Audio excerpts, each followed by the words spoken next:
დილამშვიდობისა დღეს 12 ნოემბერია დილის 8 საათი და 30 წუთი პირდაპირ ეთერშია გადაცემა ერთსულოვნების დილა. სოფიო გუჭავა და გეგინე მწვერდზე ვიქნებით თქვენთან ერთად ყველას მშვიდობიან და ბედნიერ დღეს გისურვებთ.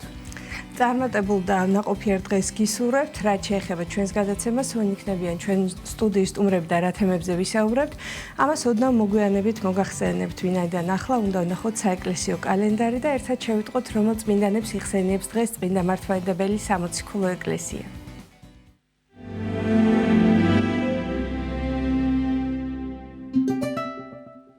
12 ნოემბერს წმინდა მართლმადიდებელი სამოციქულო ეკლესია მოიხსენიებს წმინდა მოწამე იოთან ზედგენიძეს, მეფისთვის თავდადებულს, წმინდა მღვდელმოწამე ზინობს და მის დას ზინობიას, წმინდა მოციქულებს ტერტის, მარკოს, იუსტის და არტემის 70 თაგანთა, წმინდა მღვდელმოწამე მარკიანეს, წმინდა მოწამე ევტროპიას, წმინდა მოწამე ანასტასია თესალონიკელს.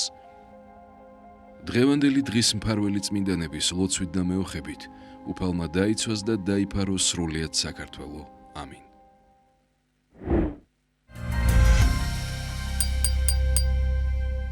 ყველას გილოცავთ დღევანდელი წმინდანების ხსენების დღეს და რაც შეეხება გადაცემის ანონსს. ჩვენი გადაცემის პირველი სტუმარი იქნება ყოვლადწმინდა სამების სახელობის ტაძრის ღვთისმსახური დეკანოზი დავით თავაძე. მოძღვართან ერთად ვისაუბრებთ თემაზე ჩარგვრა, იგივე ბულინგი ბავშვთა ასაკში. გამომწვევი მიზეზები და ქრისტიანული თვალთახედვა. 13 ნოემბერს საქართველოს მართლმადიდებელი ეკლესია 100,000 მოწამის ხსენების დღეს აღნიშნავს.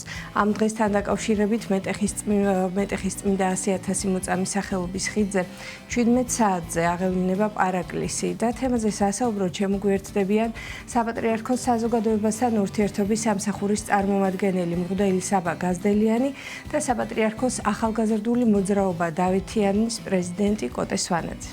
ჩვენი გადამღები ჯგუფი მერაბ კოსტავას განახლებულ სახლ-მუზეუმს სტუმრობდა. სამუზეუმო სივრცე საქართველოს ეროვნული გმირის შესახებ არაერთ საინტერესო მასალასა და ექსპონატს აერთიანებს. მუზეუმს ჩვენი გადამღები ჯგუფი სტუმრობდა და გადაცემის მსვლელობისას ვნახავთ სიუჟეტს. დღეს პოეტ თემურ ჩალობაშვილის დაბადების დღეა. მას 74 წელი შეუსრულდებოდა. გადაცემის მსვლელობისას ვნახავთ ვიდეო კოლაჟს, რომელიც სხვადასხვა წლების მასალებს აერთიანებს და კიდევ ერთხელ გავიხსენებთ პოეტის შემოქმედებას და პიროვნებას. ასეთი იქნება ჩვენი დღევანდელი გადაცემა. ახლა ვნახოთ ამინდის პროგნოზი, გავიგოთ როგორი ამინდი გველოდება დღეს სრულიად საქართველოში და ამინდის პროგნოზის შემდეგ დავბრუნდებით სტუდიაში მოძღვართან ერთად.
მოგიახლოვდა ჩვენი დიდი დღესასწაული ხსენება წმინდათა 100,000-თა ქართველთა მოწამეთა.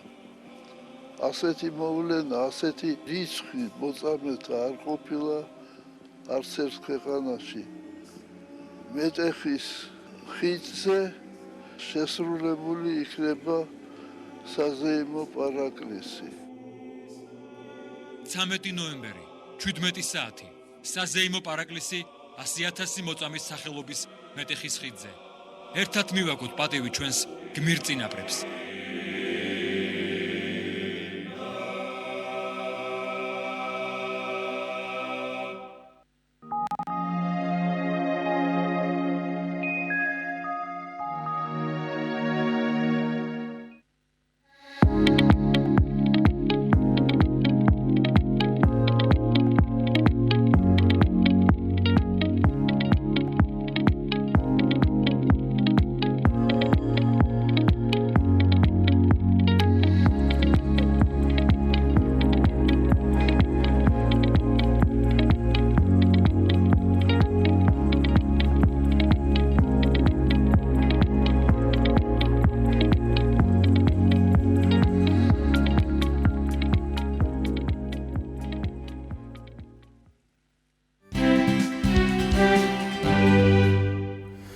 დავბრუნდით ეთერში მოძღვართან ერთად შემოგვიერთდა ყოველწმინდა სამების სახელობის ტაძრის ღვთისმსახური დეკანოზი დავით თავაძე. დილომშვიდობისა, მამა დავით. გაიხარეთ, ძალიან დიდი მადლობა რომ ხართ ჩვენი გადაცემის სტუმარი. ძალიან მნიშვნელოვან საკითხზე უნდა ვისაუბროთ, საკმაოდ მძიმეზე და რთულზე, ეს არის ჩაგვრა, იგივე ბულინგი, როგორც მოიხსენიებენ დღეს თანამედროვე სამყაროში. რომ გავმარტოთ, რას ნიშნავს ბულინგი, იგივე ჩაგვრა და რა შეიძლება იყოს მისი გამოწვევის მიზეზი. არ აქვს ალბათ პერიოდს მნიშვნელობა, ნებისმიერ პერიოდში ყოველთვის იყო და არსებობდა და არსებობს დღესაც სამწუხაროდ ჩაგვრა ადამიანებს შორის. განსაკუთრებით ალბათ სკოლის ასაკი იგულისხმება ამ შემთხვევაში და მოზარდები. დიახ, ამის გამოწვევის მიზეზი ბევრი შეიძლება იყოს ემოციური, ფსიქოლოგიური მიზეზი, სულიერი მიზეზი და ამიტომ დღეს შევეცდებით აი რამდენადაც შევძლებთ ვისაუბროთ ამის შესახებ. პირველი ეს, რასაც ამბობენ ამ საკითხით დაინტერესებული ადამიანები, მკვლევარები, ეს არის თვითშეფასების პრობლემა. ანუ დაბალი თვითშეფასება, რომელიც უჩნდება მოზარდს, ბავშვს და აქედან გამომდინარე შემდეგ ისინი იწყებენ სხვების დაჭაგვრას, რათა თავიანთი თავი ძლიერება წარმოაჩინონ, თავი ძლიერად იგრძნონ. რა თქმა უნდა, დაბალი თვითშეფასების მიზეზი, ასე ვთქვათ, შეიძლება ჩვენ ვეძიოთ არასწორ აღზრდაში, აღზრდის დროს დაშვებულ შეცდომებში. რა თქმა უნდა, აღზრდაში მონაწილეობას მარტო მშობლები არ იღებენ, ვთქვათ, გარკვეულ მონაწილეობას იღებს სკოლა, ქუჩა, სადაც იზრდება გარემო, რა თქმა უნდა. და რაც შეეხება მშობლებისგან დაშვებული შეცდომები ვახსენეთ და ეს შეიძლება იყოს ბავშვის მკაცრი და მუდმივი კრიტიკა, როდესაც როგორც მშობლები, ასევე აღმზრდელები მუდმივად აკრიტიკებენ ბავშვს, თუნდაც შეცდომის დაშვების გამო, რაც აზიანებს თვითშეფასებას და უყალიბებს განცდას, რომ ბავშვი არ არის კარგი, არ არის საკმარისად კარგი. აი მართლმადიდებლური მოძღვრები, ფსიქოლოგები, როგორც არის მაგალითად იეროთეოს ვლახოსი, იგორ ბოროვსკიხი, პეტრე მესჩერინოვი, ცნობილი მოძღვარი, სოფია კულომზინა არიან ამ საკითხით დაინტერესებული და ისინი მუშაობენ ამ საკითხებზე და ისინი ფიქრობენ, რომ ბავშვის არასაკმარისი თვითშეფასების საკითხი საერთოდ უნდა განვიხილოთ ჩვენ არა მარტო ფსიქოლოგიური კუთხით, არამედ მართლმადიდებლური ანთროპოლოგიის, ქრისტიანული ანთროპოლოგიის კუთხით და ამასთან ერთად სულიერების პრიზმაში. და ისინი მიდიან იმ დასკვნამდე, რომ აი მათი ხედვა მართალია, მეგულისხმობთ მართლმადიდებლურ ღვთისმეტყველებს. ძირითად საკითხებში ემთხვევა საერო ფსიქოლოგიის მიერ დასახელებულ ძირითად მიზეზებს, რომელიც ჩვენ ჩამოვთვალეთ, ეს არის ოჯახური გარემო, ეს არის კრიტიკა, დაუსრულებელი, ეს არის ბავშვების ხმებთან შედარება, რომელსაც ხშირად ახდენენ მშობლები და მასწავლებლებიც, მაგრამ ამას ემატება რა თქმა უნდა სულიერი ხარისხი, სულიერი ანალიზი და რას გულისხმობ, ანუ არც თუ იშვიათად ბავშვების დაბალი თვითშეფასება გამოწვეული არის თურმე მშობლების ვნებებისაგან. ანუ რას გულისხმობთ, რომ თუ მშობელი თვითონ არის მაგალითად ამ პარტავნების ვნებით შეპყრობილი, აქვს სურვილი დაუმტკიცოს ყველას, რომ ეს არის კარგი, არაჩვეულებრივი და რა თქმა უნდა, მას ექნება გადაჭარბებული სურვილი, გადაჭარბებული მოთხოვნილება შვილის მიმართ, რომ ბავშვი იქცეოდეს კარგად.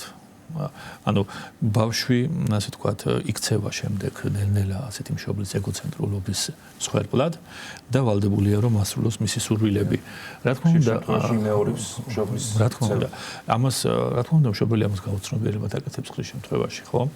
აი როდესაც მშობელს იბარებენ მაგალითად მშობელთა კრებაზე და შემდეგ პრობლემები ექნება ეგოცენტრულობიდან გამომდინარე ბავშვს მშობლის ასე ვთქვათ ნება სახელდება ამის მიზეზად.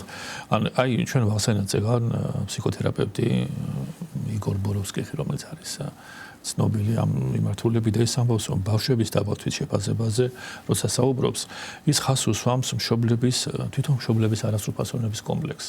ანუ თვითონ მშობლებს აქვს ჯერ დაბალი თვითშეფასება და ეს გადადის ბავშვზე და თითქოს ბავშვები ამის გამო ხდებიან მათი მსხვერპლი, თუნდაც გადაჭარბებული კონტროლის გამო, როცა მშობლები ახორციელებენ ამას.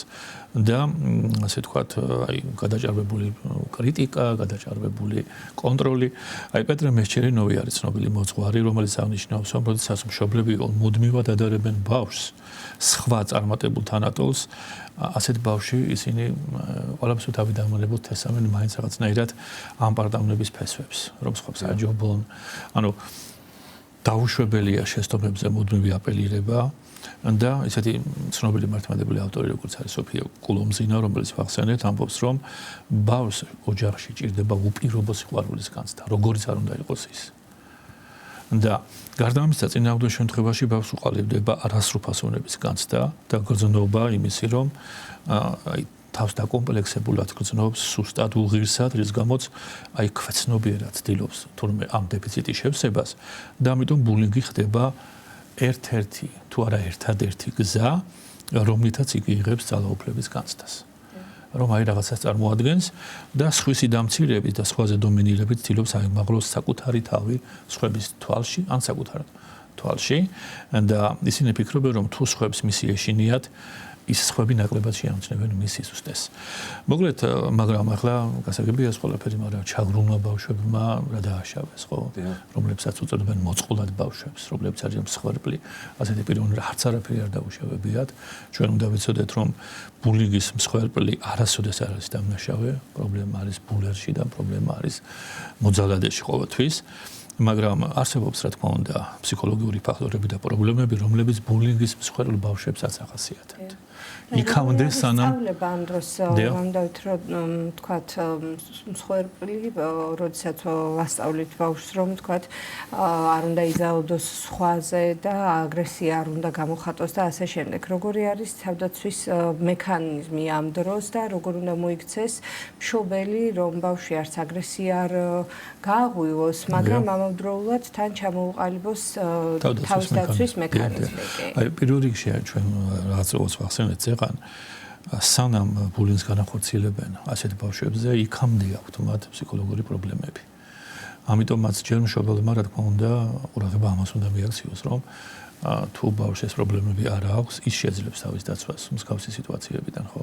ამიტომ უნდა დააკვირდეს მართლა 100 თვალი და 100 უნდა გამოიჩინოს ყურადღება, რომ აი დააკვირდეს, აი რა თქმა უნდა, ბავშვის ფსიქოლოგიურ განვითარებას.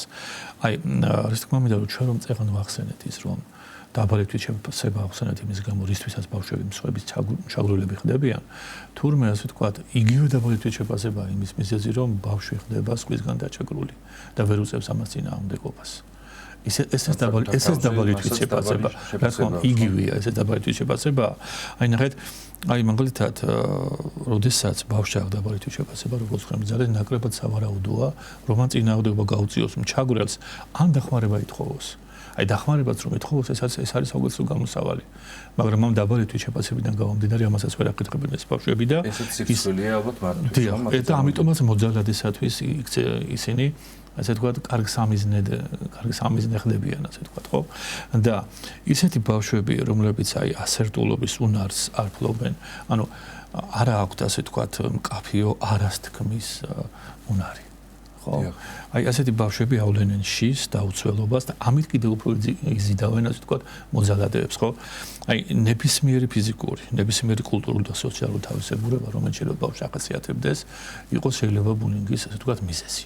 და უბრალოდ აი იმის გამომდინარე, რომ ბავშვს შეიძლება ჰქონდეს აი ესეთი სოციალური უნარების დეფიციტი, როგორც არის აი ჯგუფში ინტეგრაცია, მეგობრების შეძენა, ესეც რა თქმა უნდა იმწავს ხდება ბულინგის მსხვერპლი ასეთი ბავშვი და აი თქვენ რომ წახან ბრძანეთ, რომ პირველ რიგში აი ამას უნდა მიაქციოს ყურადღება მშობელმა, რომ ეს თვითშეფასების უნარი როგორ მეაუმაღლოს ამ ბავშვებს და შემდეგ რა თქმა უნდა ბავშვს თუ მიუდგებით ჩვენ ქრისტიანული თვალსაჩინით, ესე იგი რა თქმა უნდა როგორც ახლა თქვით იმის ნაცვლად რომ ბავშვი მოდება თვალკრიტიკო თუნდაც ცუდი ქცევის გამო უნდა უთხრათ ეს არის უნიკალური პიროვნება, ის არის ღმერთის შემოქმედების ნიმუში და მას აქვს უამრავი დადებითი თვისება.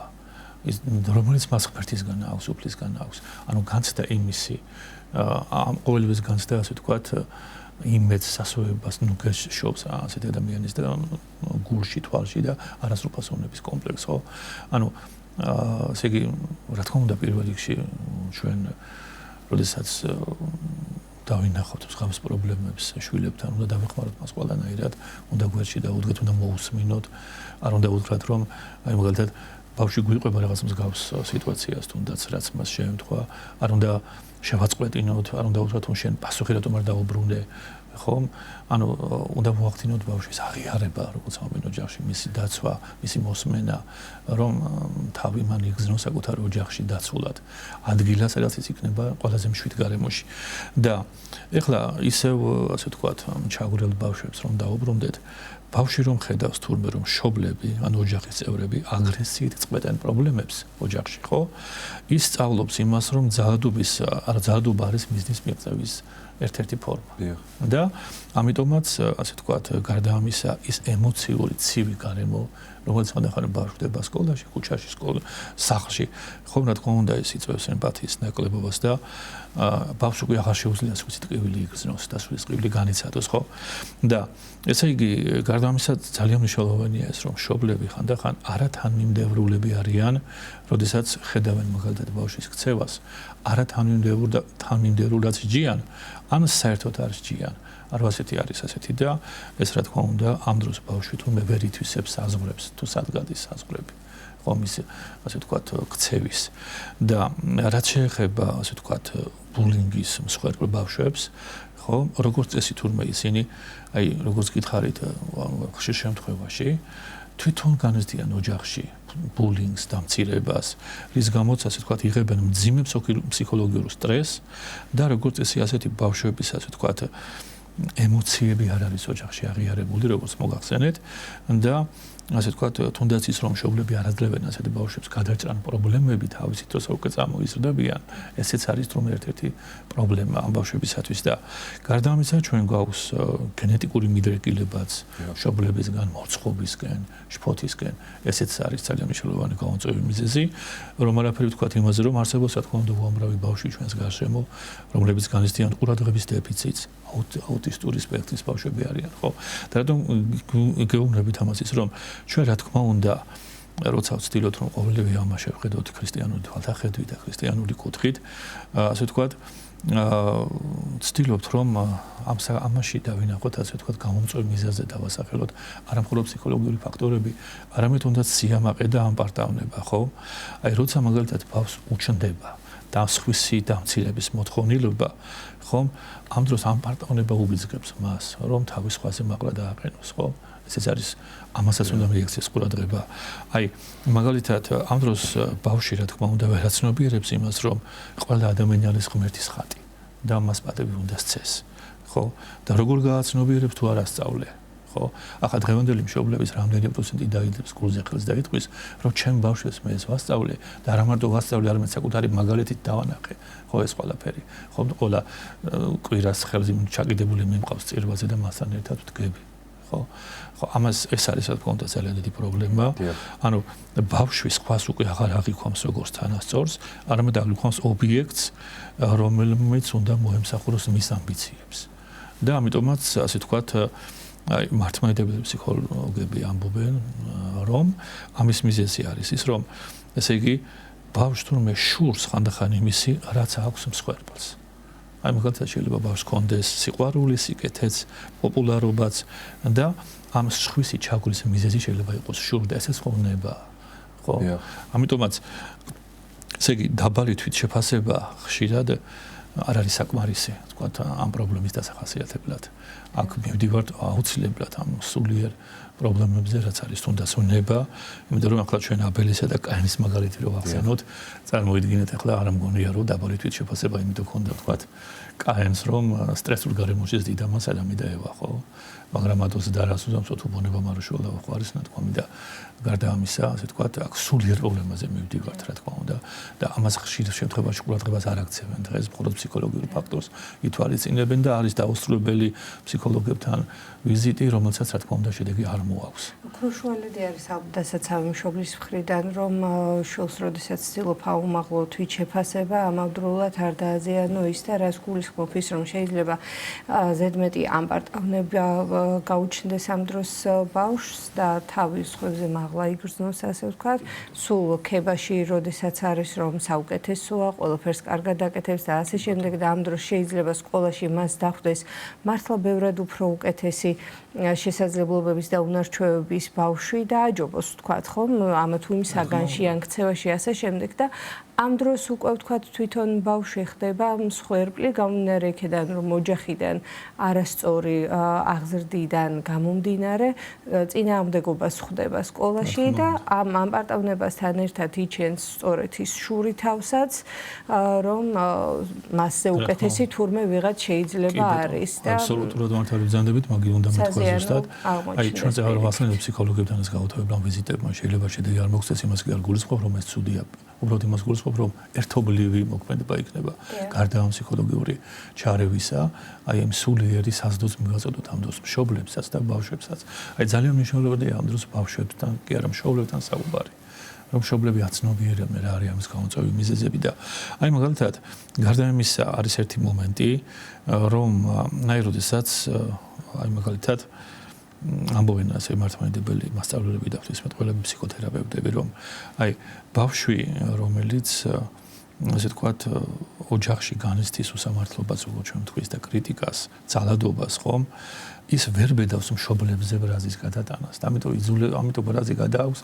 მის გარშემოა სუსტი ობიექტია და იმაზე ხომ ანუ ესე იგი მართლმადიდებელი მოძღვრების აზრით ბრაზი უნდა იყოს მიმართული ცოდვის წინააღმდეგ ეს უნდა ვასწავლოთ ბავშვს და წინააღმდეგ შემთხვევაში თუ ის არ არის მოთოკილი და თუ ცოდვის წინააღმდეგ არ არის მიმართული ის მიმართება ყველა შემთხვევაში ადამიანების წინააღმდეგ ხო და ესე იგი იმის თქმა მინდა რომ ბავშვი არის ოჯახის სარკე და თუ ბავშვი ხედავს რომ ოჯახის წევრები ძალადობენ ერთმანეთზე აგრესიით სოციალური ურთიერთობის ნორმალური მოვლენა გონია ეს აგრესია ხო ამ შეჭრებაში ბავშვებს და რა თქმა უნდა როგორც ჩვენ ვთქვით არა მარტო ფსიქოლოგიური არამედ სულიერი ფაქტორებიდან მომდინარეობს ჩაგვრის სურვილი და ვნებებისგან პირველ რიგში რომელიც აკარგვინებს ბავშვის სიყვარულის უნარს და სხვების პატივისცემის უნარს. დავადებით როგორია ქრისტიანული ხედვა საბედნიეროდ უამრავ ბავშვს ხედავთ ჩვენ ტაძრებში წირვაზე და ამ შემთხვევაში როგორია ჩაგვრასთან დაკავშირებით მათთან ურთიერთობაში სულიერი მოძღვრის და ეკლესიის როლი ზოგადად ხო, აი, ესეთ მაგას ვამბობთ, რომ აი მაგალითად ეს ფსიქოლოგიური პრობლემები, რომელიც მომდინარეობს არასწორი აღზრდისაგან, უნდა რამენერად შეეცადოს მოძღვარმა, რომ ეს გაიაზროს აი სულიერ ჭრილში და აი ბავშვისგან წარმოშობეთ უნდა უიმედობის და საწოწარკვეთილების მომენტს ებრძოლოს. იმიტომ რომ ამ დროს არც თუ იშვიათად ბავშვი მოდის ეს მომენტები და ეს ამას თუ ახსარებით არ ებრძოლე, ამას ხო მარტო ფსიქოლოგი როგორ დაამარცხებს, ხო? ამიტომ იმის თქმა მინდა რომ აი ესე იგი გვაქვს ბავშვებში ამ დროს უსუსურობის განცდა, შიშის განცდა, არასაკმარისი სულიერი სიმტკიცე და სხვადასხვა შიშიც ვნება. ხო, ადამიანს რო ეშინია რატომ იმიტომ რომ საკუთარი თავის იმედი აქვს მხოლოდ და მხოლოდ ღმერთის იმედი არ აქვს და როგორც საკუთარ საკუთარი რესურსით ვერ ამარცხებს რომ გამოწვევებს და პრობლემებს შეეშინდება ბარა. ამიტომაც აი ბავშვს რაღაცნაირად ეს მართლმადიდებელი კულტურით უნდა დაველაპარაკოთ. ბავშვს და მის მშობელსაც აუცილებლად ერთად ამ ცალ-ცალკე ყოველ შემთხვევაში ეს სამკუთხედი უნდა შეიგრას მოძღვარი სულიერი შვილი და ბავშვი. ამიტომ გვასწავლის ხომ ჩვენი უფალი იმას რომ პატივი უნდა ვცეთ ჩვენს მშობლებს. თავისთავად ეს ასე არის, მაგრამ ხშირად მშობლებს ეს არასწორად შეიძლება ესმოდეთ, რომ თითქოს ყველაფერში უნდა დაემორჩილოს ბავშვი და ალბათ აი აქ არის სწორედ დაშვებული შეცდომა, რომ ის თუნდაც რომ ბავშვმა ვთქვათ იცოდეს არასთქმა და ასე შემდეგ, მშობელს თითქოს მიაჩნია რომ ყველაფერი კი ასე არის რომ მშობელს თითქოს ყველაფერი გვინდა საუკეთესო ბავშვისთვის.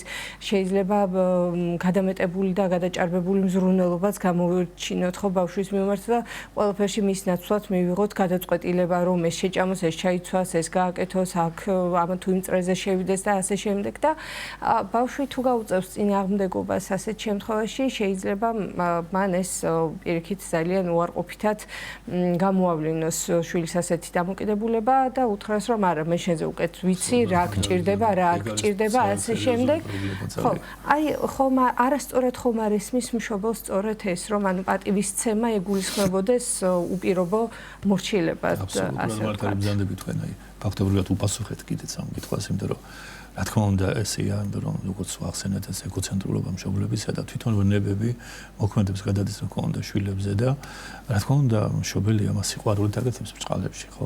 აი თქვენი ნათქვამიდან მე უბრალოდ გამახსენდა თუნდაც ის პრობლემაც აი თქვენ ასე ვთქვათ კონტექსტში თქვენი კითხვის აიგზნობოდა ის რომ აი სწორედ ეს რომ ახსენეთ არა ხო უნდა ვასწავლოთ ბავშვს არა მაგრამ როდის როგორ რანაირად ამას აქვს მნიშვნელობა აი მნიშვნელობა აქვს იმას რომ ბავშვს პირველ რიგში ვასწავლოთ თავისუფლება ანუ ბავშვები გავზარდოთ თავისუფალ პიროვნებებად იმის გვამინდა და ეს არა ქვია იმის თქმა უნდა თქვენი კითხვიდან გამომდინარე რომ თავარია ბავშვ თავისუფლები აღიზარდონ ბავშვები და რაც შეეხება იმ არას და კის ეს როგორც ამბობენ მართლმადიდებელი ფსიქოლოგები ეს თავიდან უნდა გვესწავლებინა ეს უნდა გვესწავლებინა დაახლოებით 5-6 შვილის ასაკში და მე უკვე როგორც ამბობს დავით გურამიშვილი რომ რა მოიზარდოს მოყვინჩილდეს მამლურებს შექმნას ყივილიო მე უკვე აღარ შეიძლება იმას ძალადობა ასეთ ბავშვზე და თუნდაც ის რომ აი მე შენთვის კარგი მინდა შვილო და როგორც თქვენ მძანეთ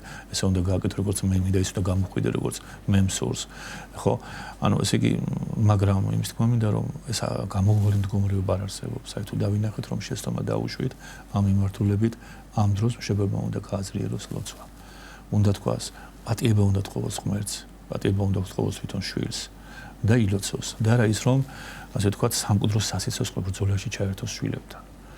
იმიტომ რომ ამ დროს მშობელს შვილი თავს იცავს იმ გაგებით რომ ის იცავს თავის თავისუფლებას თავისებურად. და რა თქმა უნდა მშობელს მისვლის სიკეთე უნდა, მაგრამ ამ თითქოს აი ამ თავისუფლების წართმევის მდგომარეობაშია და ამ პროცესშია. ანუ ეს თქმა მინდა იცით რომ აი ეს თავისუფლება რა თქმა უნდა ძალიან მნიშვნელოვანია და როცა აი როგორ მდგომარეობა იცით რომ როცა თავიდან არ ვასწავლეთ ბავშვს არა და კი როდის უნდა თქვას და უკვე ახარ გვემორჩილება მე უკვე ეს ძალადობა ხომ შეიძლება ამან უკვე გამოიწვიოს ის რომ ახეთ შემოგვიბრუნოს მე ხელი ხო და ეს კიდე ეს უკვე მართლა ძალიან მძიმე მდგომარეობა იქნება თუმცა გამოსავალი რა თქმა უნდა ყველა შემთხვევაში არსებობს. მამა დავით, არ არის მხოლოდ გარდატეხის ასარზე და მოზარდობის ასარზე ხომ საუბარი. ალბათ თუ ასე გააგრძელდა მოზარდის ცხოვრება, ის თუ ჩაგვრელია, ეს შეიძლება ალბათ გადაიზარდოს უკვე, როდესაც თავად შექმნის ოჯახს. ალბათ ასე შეიძლება რომ განვრცოთ ეს საკითხი. კი ბატონო. სამომავლოდაც გაგრძელდება ეს აგრესია უკვე ოჯახის შექმნის შემდეგ, საკუთარ ოჯახში, იგივე შვილებთან ურთიერთობაშიც იგივეს გააგრძელებს ალბათ ხომ ადამიანი, რომელიც ჩაგვრელია ბავშვობის ასაკიდან დაწყებული. რა თქმა უნდა, ასე იქნება. მე უმეტეს შემთხვევაში ასეც არის ხოლმე და როცა ჩვენ აი ჩავეძიებით ხოლმე ამ პრობლემებს, შეიძლება ვხედავთ რომ სწორედ მშობლებიდან მოდის ეს ყველაფერი და მათი არასწორი სულიერი განვითარებისგან, მათი ვნებებისგან თვითონ ძალიან ოდესღაც ამ სხვერპლნი ამ ყოველივესი. ჩვენ მაინც იქამ მივდივართ იმ მომენტამდე რომ რაღაცნაირად გასაგებია რომ ძალიან დაკავებულები ვართ. ამას ყველაფერს შვილებისთვის ვაკეთებთ, ოჯახისთვის ვაკეთებთ, მაგრამ დროს ვერ პოულობთ შვილებთან ურთიერთობისთვის. არადა თუ ადამიანს აქვს დაწყობილი, დალაგებული სულიერი ცხოვრება და მოწესრიგებული, აი ღმერთის ნებითის მოახერხებს შვილებთან მეტი დროის გატარებას. ისევ და ისევ ეს ასე ვთქვათ მაინც მგონია რომ შობაც შეუძლია რომ ეს დეფიციტი ანაზღაუროს შვილთან მეტი დრო გაატაროს მასთან და ამით ძალიან ბევრი პრობლემა მოიხსნება. ძალიან დიდი მადლობა, ძალიან მნიშვნელოვანი და მძიმე საკითხზე მოგვიწია დღეს საუბარი მამა დავით, რომ იყავით ჩვენ გადაცემის სტუმარი, მადლობას გადაგიხდით კიდევ ერთხელ და დაგემშვიდობებით. დიდი მადლობა. ყოვლადწმინდა სამების სახელობის საპატრიარქო ტაძრის ღვთისმსახური დეკანოზი დავით თავაძე იყო ჩვენი სტუდიის სტუმარი. 9 საათია ერთად აღვნიშნოთ უფლისადებელი ლოცვა და დაგიბრუნდებით გადაცემის სხვა სტუმრებთან ერთად დაგვეულდით. Giga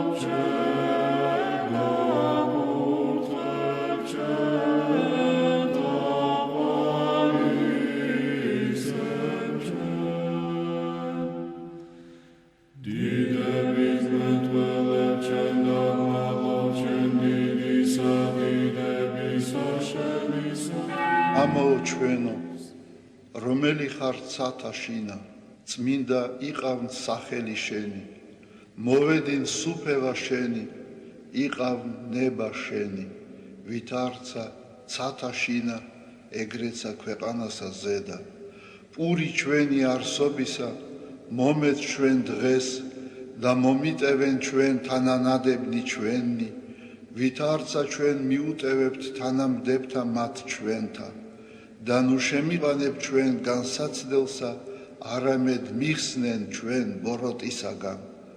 რამე თუ შენი არს სუფევა, ძალი და დიდება, მამისა, დაძისა და წმინდისა სულისა, აწდა მარადის და უკუნითი უკუნისამდე. ამინ. მიწყალე მე ღმერთო, დიდითა წყალობითა შენითა და მრავლითა მოწყალებითა შენითა ახოცე უჯულოებაი ჩემი. უფროს განბანე მე უჯულოებისა ჩემისაგან და ცოდვათა ჩემთაგან გამწმინდე მე. რამე თუ უჯულოებაი ჩემი მე უწყი და ცოდვაი ჩემი წინაშე ჩემსა არს მარადის. შენ მხოლოსა შეგწოდე და ბოროტი შენ წინაშე ვყავ. რათა განმართლე სიტყვათაგან შენთა და ზლოს ჯასა შენსა. რამე თუ ესე რა უჯულოებათა შინა მიუდგა და ცოდვათა შინა მშამე დედამან ჩემო. რამე თუ ესე რა ჭეშმარიტება შეიყვარე, უჩინონი და დაფარონი სიბნისა შენისანი გამომიცხადენ მე. მასხურო მე უსუბითა და განწმინდე მე. განბანო მე და უფროს თოვლისა განსპეტაკნე. მასმინო მე გალობაი და სიხარული და იხარებდნენ ძვალნი დამდაბლებულნი. გარე მიაქციე პირი შენი ცოდვათა ჩემთაგან და ყოველი უჯულოებაი ჩემნი ახოცე. გული წმინდა დაბადე ჩემთანა ღმერთო და სული წრფელი განმიახლე გვამსა ჩემსა. ნუ განმაგდებ მე პირისა შენისაგან და სულსა წმინდასა შენსა ნუ მიმიღებ ჩემგან. მომეც მე სიხარული მაცხოვარებისა შენისა და სულითა მთავრობისათა დამამტკიცე მე. ვასწავლე უჯულოთა გზანი შენი და უღმრთონი შენ და მოიქცენ. მიხსენ მე სიცხთაგან ღმერთო, ღმერთო ცხოვრებისა ჩემისაო. იხარებდეს ენა ჩემი სიმართლესა შენსა. უფალო, ბაგენი ჩემნი აღახვენ და პირი ჩემი უთხრობდეს ქებულებასა შენსა. რამე თუ უკეთუმცა გენება, მსხვერპლი შემცა მეწირა, არამედ საკვერთხი არ აგთნდეს. მსხვერპლი ღმრთისა არს, სული შემოსრული, გული შემოსრული და დამდაბლებული ღმერთმან არა შეურაცხყოს. კეთილი უყვა უფალო ნებითა შენითა სიონსა და აღეშენენ ზღუდენი იერუსალიმისანი. მაშინ გთნდეს მსხვერპლი სიმართლისა შესაწირავი და ყოვლად დასაწველი. მაშინ შესწირნენ საკურთხეველსა შენსა ზედა ზვარაკნი. დიდება მამასა და ძესა და წმინდასა სულსა, აწდა მარადის და უკუნითი უკუნისამდე. ამინ. ალილუია, ალილუია, ალილუია.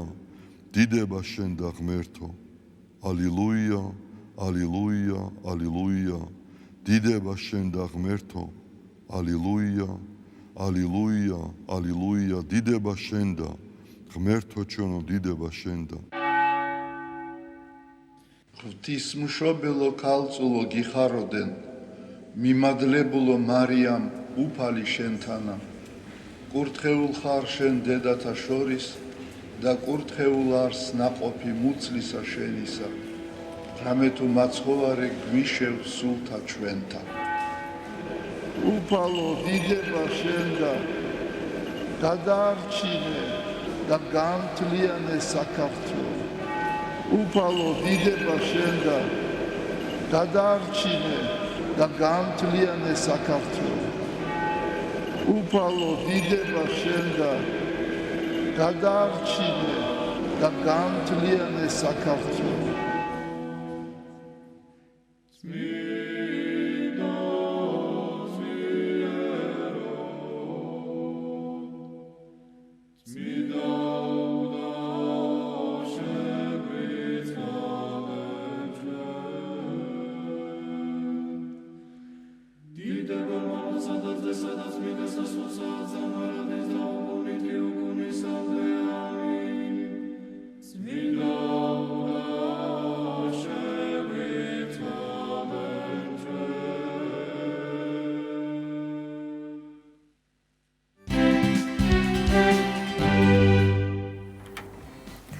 საუბრობთ პირდაპირ ეთერში, ახლა სიამოვნებით წარმოგიდგენთ ჩვენს სიუჟეტს, ჩვენი გადამღები ჯგუფი მერაბ კოსტავას განახლებულ სახლ-მუზეუმს სტუმრობდა და სამუზეუმო სივრცე საქართველოს ეროვნული გმირის შესახებ არაერთ საინტერესო მასალასა თუ ექსპონატს აერთიანებს.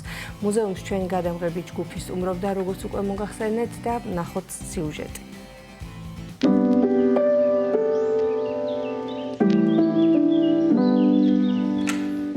ძალიან გამარჯობათ, მოგესალმებით თქვენს ტელემაყურებლებსაც. მომძანდით, დავათვალიეროთ მუზეუმი. თქვენ ახლა იმყოფებით მერაბ კოსტავას მემორიალურ ოთახში.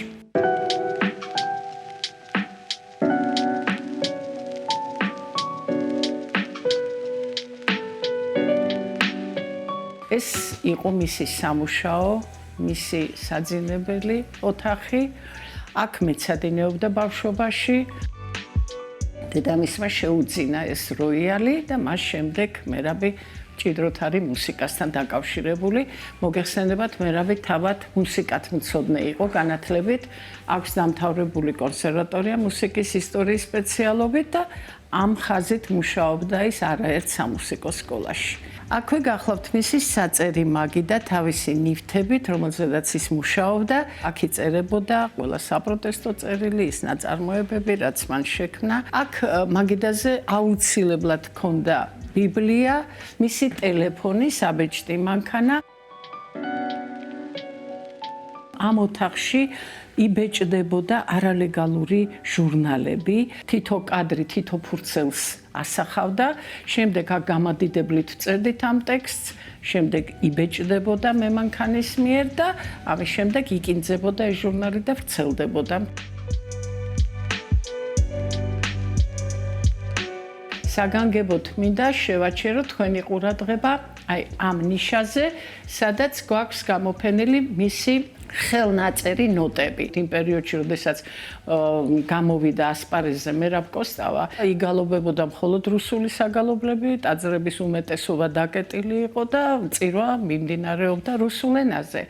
აი ამ პერიოდში სწორედ მათ გადაწყვიტეს, რომ არქივიდან მოეძიებინათ ძველი ქართული საგალობლები, იწერდა ნოტებზე და ასწავლიდა თავის მოსწავლეებს, რომლებიც აქ მოდიოდნენ. კვირის ბოლოს გადიოდნენ ძირითადად თბილისის ახლომახლო ტაძრებში და ამ დახურულ ტაძრებში ქართულ გალობას ასრულებდნენ, ამით აცოცხლებდნენ ერთგვარად აი ამ დაკეტილ ტაძრებს.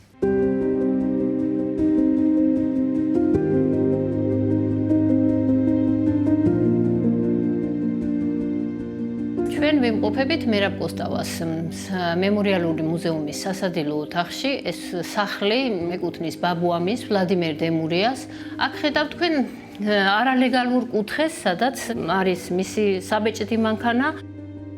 როდესაც მერაბ კოსტავა უკვე საპატიმროდან 10 წლიანი პატიმრობის შემდგომ საქართველოში დაბრუნდა, მას იმხელა ავტორიტეტი ჰქონდა ხალხში და ისე ელოდებოდნენ აი თავისუფლებას მოწყურებული ადამიანები, რომ უამრავი ადამიანი იყრიდა ამ სახლში თავს და მსჯელობდნენ სხვადასხვა საკითხებზე. შემდგომ უკვე როდესაც სახლში ამდენი ადამიანი ვეღარ დაეტია, გადაინაცვლეს ეზოში პირველი მიტინგი მართლაც ამ ეზოში ჩატარდა 50 კაციანი, მცირე რიცხვით ეზოდან უკვე მოედო მთელ საქართველოს.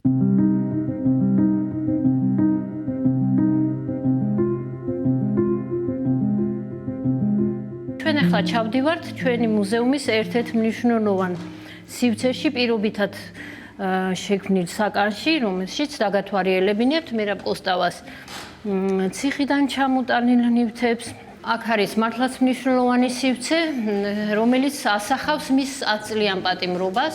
მან თავისი სიცოცხლის 1/4 პატიმრობაში გაატარა 10 წელი.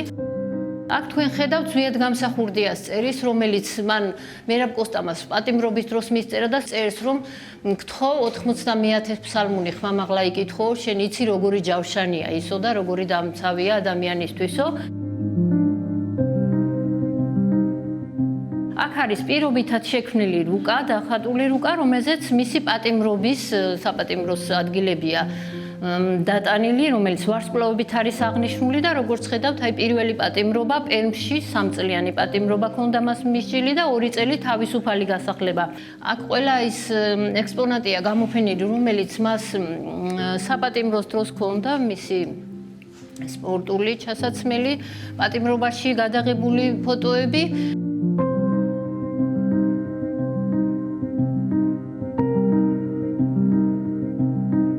შინაგანად ყოველთვის თავისუფალი ადამიანი იყო და თქვენ აქ ხედავთ ერთ-ერთი ნაწყვეტს მისი ესედან, რომელსაც თავისუფლება ქვია და ამბობს, რომ ნამდვილი თავისუფლება საკანში იშვაო და ვერაფერი ვერ შეახშობს თავისუფალი ადამიანის ნებას, მე ყოველთვის თავისუფალი ვარო, მიუხედავად იმისა, რომ კიდევაც რომ უფრო შევიწროვდეს ამ საკნის კედლები, როგორც კუბო, ასე წერს ის, მე მაინც ყოველთვის თავისუფალი ვიქნებიო. როდესაც მასთან ციმბირში ჩავიდნენ მის მეგობრები, მათ კითხეს მეორე ჩამოსვლის დროს, ბატონო მერაბ, რა ჩამოგიტანოთ? თხოვა რომ თუ შეგიძლიათ ჩემი ეზოს მცენარეების და ყვავილების ფოთლები ჩამომიტანოთო, შემდგომ მან ეს ფოთლები გაახმო და დიდი ხნის განმავლობაში კოლონიიდან კოლონიაში გადასვლის შემდეგაც თან დაკონდა.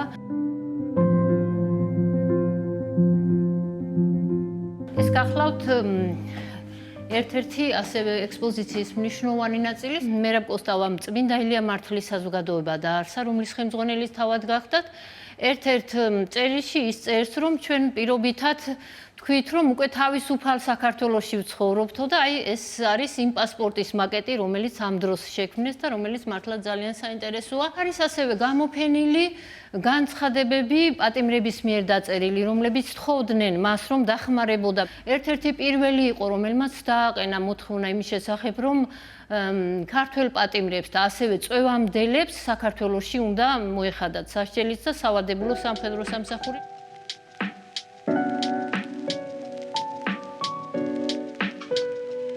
1989 წლის 13 ოქტომბერს მერაბ კოსტავა ავტოავარიაში გარდაიცვალა, თუმცა მის ბრძოლას უკვალოდ არ ჩაუვლია. აქ არის გამოფენილი 1918 წლის აქტის საფუძველზე საქართველოს აღდგენილი საქართველოს დამოუკიდებლობის აქტი.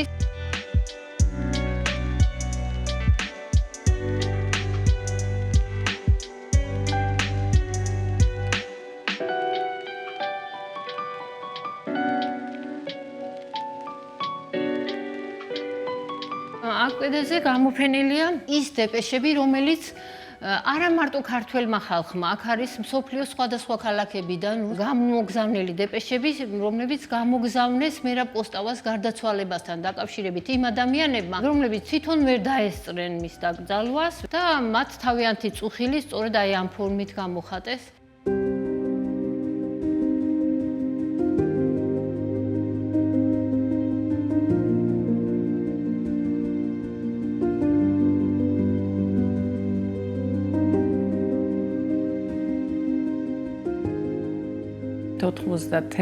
წლისთვის ბატონმა ზვიად გამსახურდია მის ამოაყენა წინადადება მუზეუმის გახსნის შესახებ და მუზეუმი დაარსდა და ფუნქციონირებს 1991 წლის 1 იანვრიდან, ანუ 35 წელია უკვე არსებობს. 2 ოთახი ქონდა მხოლოდ მუზეუმს დათმობილი, იმიტომ რომ დედამისიც აქ ცხოვრობდა, სულ 3 ოთახი იყო. ძალიან დიდი ფონდი დაგვიტოვა მერაბმა თავისი ხელნაწერების, წიგნების, ფოტომასალის, დოკუმენტების სახით ძალიან დიდი და ეს ფონდი არასათანადო პირობებში ჰქონდა აი ამ 2 ოთახში განლაგებული. 2022 წელს მერიამ გადაწყვიტა დაეწყო რეაბილიტაცია შენობის და აი ამ რეაბილიტაციის შედეგად, რომელიც 24 წელს დამთავრდა, ძალიან გაგვეზარდა ფართობი.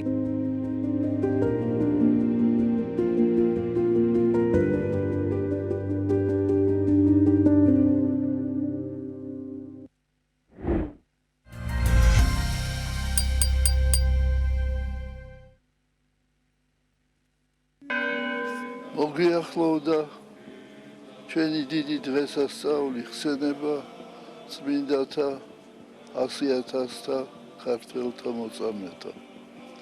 ასეთი მოვლენა, ასეთი რიცხვი მოწამეთა არ ყოფილა არც ერთ ქვეყანაში. მეტეხის ხიდზე შესრულებული იქნება საზეიმო პარაკლისი. 13 ნოემბერი, 17 საათი. საზეიმო პარაკლისი 100,000 მოწამის სახელობის მეტეხის ხიდზე. ერთად მივაგოთ პატივი ჩვენს გმირ წინაპრებს.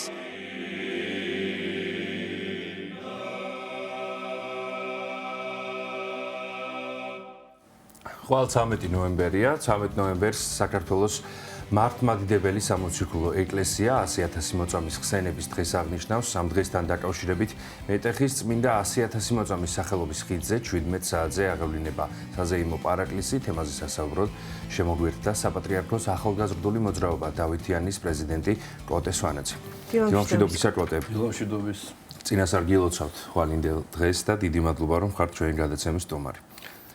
როგორც უკვე უთხარით ჩვენს მაყურებელს, მეტეხის წმინდა 100,000 მოწამის სახელობის ხიდზე აღსრულდება საზეიმო პარაკლისი 17 საათზე, რომელსაც აღავლენს საპატრიარქო ტახტის მოსაყდრე სენაკისა და ჩხოროწყუს მიტროპოლიტი შიო და სწორედ ამ თემასთან დაკავშირებით მოგვიწვიეთ დღეს სტუმრად ჩვენს გადაცემაში, რომ გვითხრათ უკვე დღის მანძილზე როგორ განვითარდება მოვლენები, რა ღონისძიებებია დაგეგმილი დღის განმავლობაში და როგორ არის ჩართული ბუნებრივია თქვენი ახალგაზრდული მოძრაობა დავითიანი. დიდი მადლობა კიდევ ერთხელ მივესალმებით თქვენს მენელს და მის ადგილებს შემთხვევით მიულოცავ სრულად საქართველოს წმინდა 100,000 მოწამის ხსენების დღეს მათი ლოცვა და მფარველობა არ მოშორდეს ჩვენს ქვეყანას.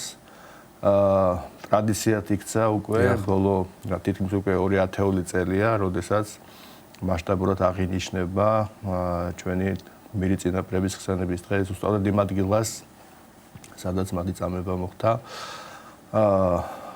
დავითიანი ჩართული არის ყოველწლიურად ამ ღონისძიების აღნიშვნაში. ჩვენ ვცდილობთ, რომ მისი მასშტაბურობა და მნიშვნელობა ახალგაზრდებში, განსაკუთრებით ახალგაზრდებში გავზარდოთ და პერიოდულად წლის განმავლობაში ჩვენ გვაქვს დაგეგმილი როგორც შემეცნებითი მუშაობები ახალგაზრდებთან, ისე კონკრეტულად პრაქტიკული აქტივობა, სადაც ახალგაზრდები თვითონ იღებენ მონაწილეობას ამაში. ეს არის ძალიან დიდი დატვირთვის მქონე.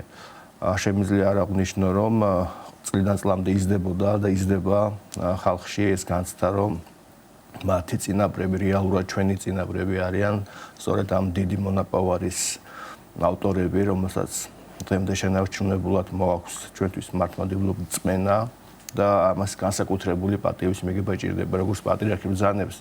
არც ერთ ქვეყანაში, არც ერთ ქალაქში არ არის მსგავსი მოვლენა, როდესაც ერთ დღეს 100,000-ზე მეტი ადამიანი შეეწირა ჩვენი სარწმუნოების დაცვას და ეს არის ისტორიის ის ნაწილი, რომელსაც განსაკუთრებით უნდა მოუფრთხილდეთ და გადავწევთ ჩვენს თაობას და სწორედ ამას ემსახურება დავითიანიც, ჩვენს ყველა მართულებით სამუშაო ჯგუფებთან, ვინც არის ჩართული საპატრიარქოს საზოგადოებასთან ურთიერთობის ამსახური იქნება თუ სხვა მიმართულებები, ეს ყველას განცდა გვაქვს, რომ ერთობლივად მაქსიმალურად მეტი ელფერი მივცეთ ამ დღეს. ხვალაც 5 საათზე დაგეგმილი არის ღონისძიებები, რომლის ფარგლებშიც მცირე შემეცნებითი პროგრამაც იქნება და შემოქმედებითი პროგრამა უფრო სწორად, სადაც ანსამბლებს ექნება საშუალება ბავშვების ანსამბლებს გამოვიდნენ და წარმოაჩინონ თავიანთი ნომრები, რომლის შემდეგ უკვე გაიმართება აღესრულება საუდრებელი პარაკლისი, რომელსაც აღასრულებენ მეუფეები და ამის შემდეგ გვირგვინის ჯაშვები და ყვავილების ესე იგი მიგებით ერთად დავასრულებთ ამ ღონისძიებას. ხო და რა ღონისძიებები იმართება ამისათვის, ანუ თქვენ ძენთ რომ წლის განმავლობაში ცდილობთ რომ შემეცნებითი კუთხით ამაღლო ცნობიერება ახალგაზრდებში ხომ და შემდგომ უკვე პრაქტიკაში განახორციელონ ეს ყველაფერი. როგორი არის ეს დაგეგმარება წლის განმავლობაში, რა ღონისძიებებია და როგორი სახის კამპანიებია ასე ვთქვათ? მადლობა შეკითხვისათვის. ჩვენ იცით რომ სხვადასხვა სკოლის მასშტაბით გვაქვს ახალგაზრდული კლუბები გახსნილი და ეს გვაძლევს არაფორმალური განათლების საშუალებით ახალგაზრდებს მივაწოდოთ სხვადასხვა თემატური საკითხები, მათ შორის აღნიშნული საკითხების შესახებ ინფორმაციის მიწოდების კარგი საშუალება არის ეს ფორმა და ამას აქტიურად ვიყენებთ და აქვე მინდა ესე იგი დავაანონსო, რომ დავითიანი იწყებს აქტიურ მუშაობას. თქვენ მოგეხსენებათ, რომ 2027 წელს 800 წელი შესრულდება ჩვენი გმირი წინაპრების მოწამეობრივი აღსასრულის დღიდან და მათი ხსენება 800 წლის საიუბილეო ხსენება გვინდა იყოს გამორჩეული ჩვენს ქვეყანაში. ამიტომ დავითიანისთვის ძალიან დიდი არის პასუხისგებლობა, ამიტომ რომ აი ამ მასშტაბის მიცემასთან ერთად ყოველთვის იყო დავითიანის ესე ვთქვათ როლი ამაში და გვირგვინი ამისა რაც შეიძლება იყოს ეს არის რომ ამ ადგილას, მიმდებარე ადგილას აშენდეს 100,000 მოწამის ხსენების 100,000 მოწამის სახელობის ტაძარი.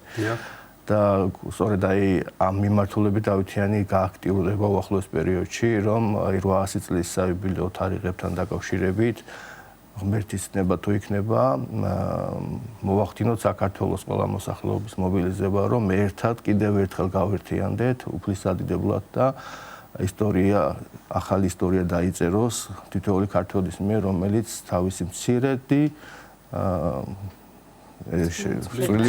შეძლებს, რომ საქართველოს კიდევ ერთი დიდი ისტორიული ტაძარი კიდევ ერთი უდიდესი ქართული საქმე გეთება ნამდვილად წარმატებები მინდა გისურვოთ ამ საქმეში. აი კადრებში ხედავდა ჩვენი მაყურებელი კიდევ გვექნება შესაძლებლობა რომ ნახონ თვალნათლივ წინა წლების გამოცდილებიდან გამომდინარე მინდა გკითხოთ თქვენ უკვე ისაუბრეთ ახალგაზრდების ჩართულობაზე 13 ნოემბრის დღესთან დაკავშირებით 100,000 მოწამის ხსენების დღესთან დაკავშირებით და წინა წლების ისტორია, წინა წლები რომ გავიხსენოთ, ახალგაზრდების ჩართულობა, ზოგადად ყველა ადამიანის ჩართულობა რამდენად დიდი იყო წინა წლებში, ზარდია ყოველწლიურად, როგორც თქვენ გითხარით და აქვთ ალბათ დიდი სიხარული, ხომ ბუნებრივია.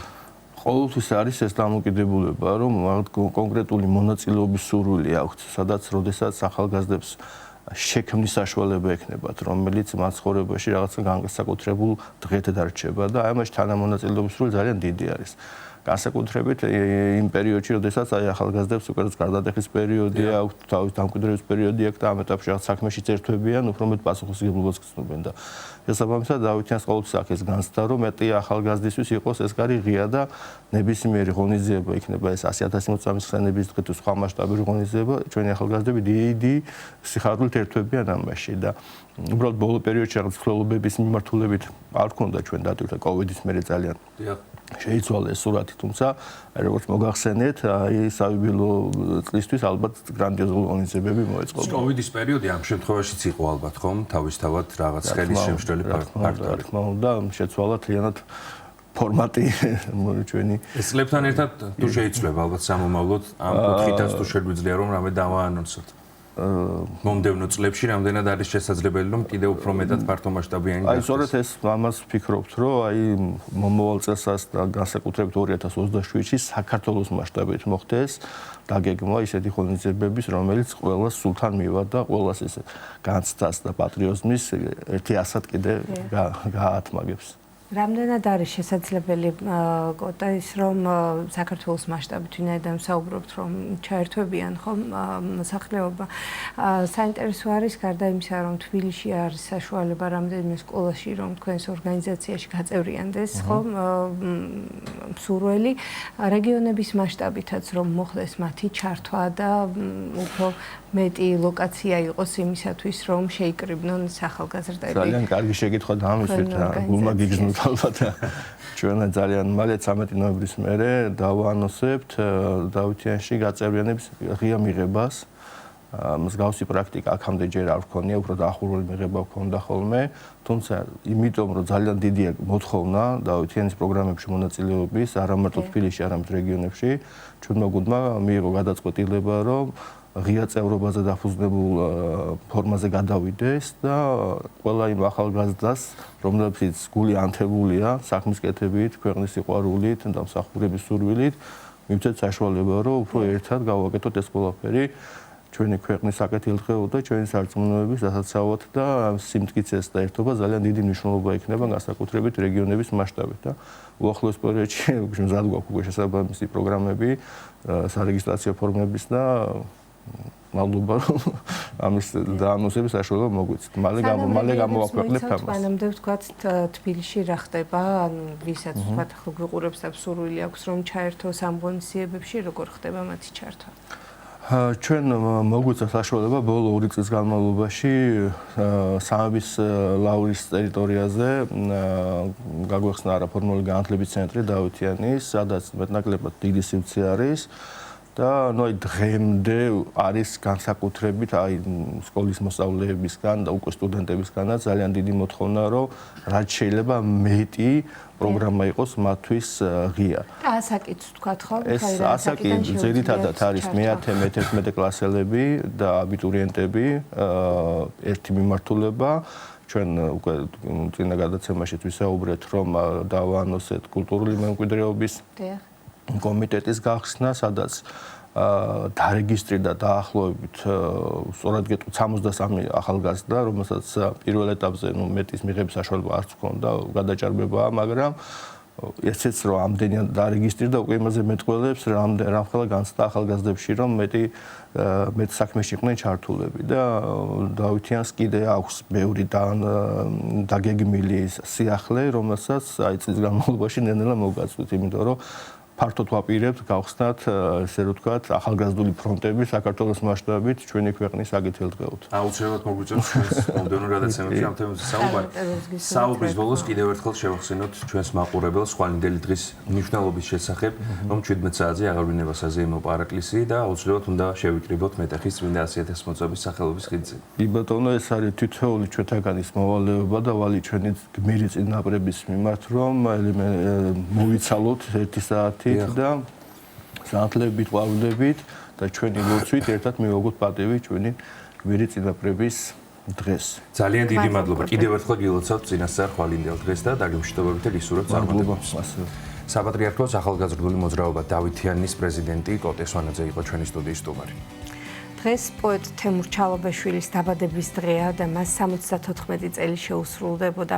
ნახოთ ვიდეო კოლაჟი, რომელიც სხვადასხვა წლების მასალას აერთიანებს და კიდევ ერთხელ გავიხსენოთ პოეტის შემოქმედება და მისი პიროვნება.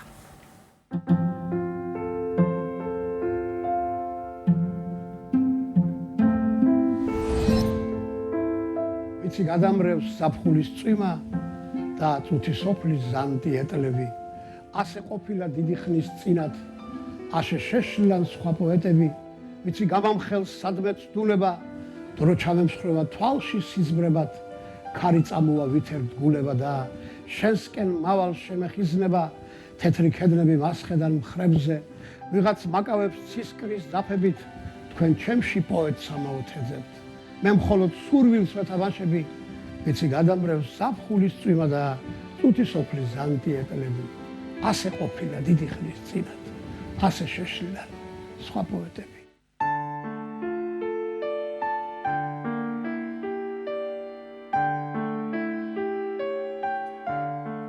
ძალიან ტრაგიკული იყო ჩემთვის სოფლიდან გამოთხო, აი თითქოს ქალაქი თავზე დამემხო, როგორც ზეცერო დაგემხობა რაღაცა ესე, ასე აღმოჩნდი. ეს იყო ჩემთვის აი გამოტირებასავით, აი ეს ჩავმახსოვდა მე რომ მახსოვს ყრის სანაპიროზე დავდიოდი და დედაჩემი მენატრებოდა. რო გავიხედავდი საღამოს მასწავლებელთან რომ ემზადებოდი გერმანულში და ესე ხიდზე რო გადავივლიდი და შევხედავდი ფანჯრებს სანაპიროებზე, არც ერთი ჩემი ნაცნობი ფანჯარა არ იყო, სადაც სინათლე ენტო. ეხლა გიჟივით დავდივარ და არც ერთი ფანჯარა არ არის, სადაც ნაცნობი არ ამყავს. ყრის სანაპირო შენ თავს მახსენებს შორს თოლიათა თრთიან გუნდები მე შუღურეთის წვიმა მასვენებს და შერალი ხიდით სახში მორუნდები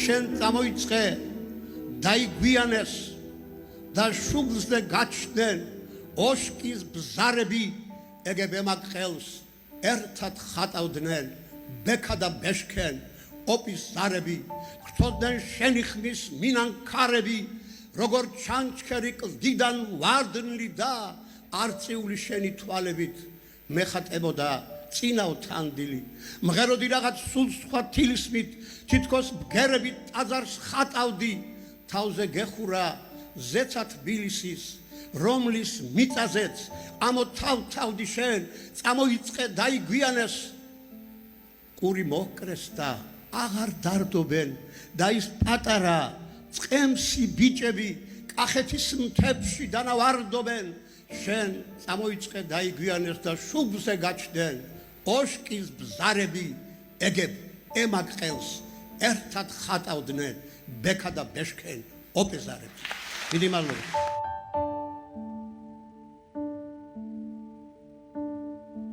მეწოდება ლექსი, რომელიც წიგნის გარეთ რჩება. ვერ მოაქციე შიგნით და დაუბინავებელ სტოებ რა. ეს ყველაზე ტკივილიანია და რაც უფრო პოეტსწლები ემატება, მით უფრო დარდობ, რომ მინდა რომ თავი მოუყარო ამ ყველაფერს, რაც კი ერთ სიტყვით დამიწერია. ამ მოჯარებულს რა უკო ფიქრებს, ვის გაუმხილო ლექსად სათქმელი, როცა დრო სულის ნაგვერდას მიკრობს და ძლივს ხაბჟუტავს, ზონის სანთელი ჩანს შორით მოსნის ძველი ნათელი და ეფერება რითმას შაოსანს. ღმერთო კი მომდა, როცა ქართველი არ წაიკითხავს ვეფხის თავს.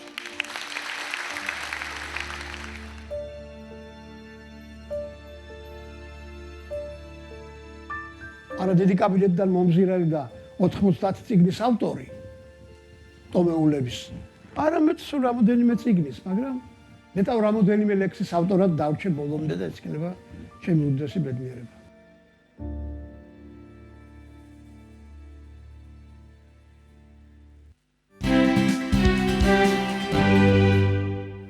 სულ მალე 2 წელი გადის ბატონი თემურის გარდაცვალებიდან. ჩვენ ბედნიერება გვქონდა მისი ხშირად ხილვისა ჩვენს გადაცემაში ის ხშირად ახერხებდა სტუმრობას. გავიხსენეთ კიდევ ერთხელ უდიდესი ქართველი პოეტი, შემოქმედი და პიროვნება ბატონი თემურ ჩალაბაშვილი და ამით დავასრულეთ კიდევაც დღევანდელი გადაცემა. სოფიო კუჭავა და გეგი ნემსიძვერდზე მუშაობდით თქვენთვის მშვიდობიან და ბედნიერ დღეს გისურვებთ ყველას. მადლობ ყურადღებისთვის. ნახვამდის.